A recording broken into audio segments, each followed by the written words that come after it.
some experts, and I'll leave that, open, is they often refer to the Chinese Navy as its center of gravity. And I say, no, it's not its center of gravity. Why? Because the military definition is that which you need in order to achieve your objective. Okay? My view is you can't invade Taiwan with the Chinese Navy and the Chinese Air Force. You actually have to deliver an invasion force, and that is its Chinese Army. That's the PLAA, okay, of which there are many of them.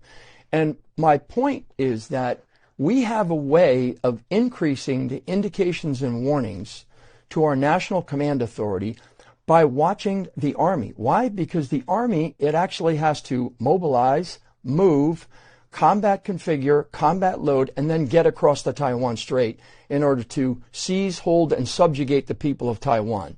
Now, the last time we did something like that successfully was the Incheon landing. It is a highly, highly complex operation. And the point I'm making here is the naval incursions and the air incursions are happening every day at alarming rates. And that keeps the U.S. Air Force and the U.S. Navy really engaged every day, not to mention Japanese, Korean, and of course Taiwan and others.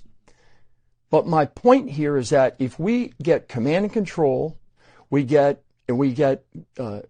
intelligence collection forward, along with sustainment, along with protection, and we tie together the synergy between the forces in the region on the land, then we can impose dilemmas on the Chinese that heretofore we've not put on them.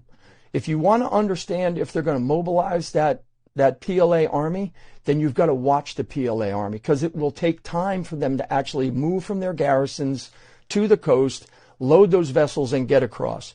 You're not going to see and have that kind of time with air power and naval power from the Chinese. There'll be some indicators, but when they start moving that army, then there's a problem. Things need to stop very quickly. So what keeps me up at night? What keeps me up at night is their ability to actually pull that off in 96 hours. That's what keeps me up at night. So anything that we can do to slow down that timeline, feed doubt, sow paranoia, and introduce new dilemmas to the Chinese leadership, then we are on a stronger footing by way of deterrence and denying them the ability to think that they could pull that off.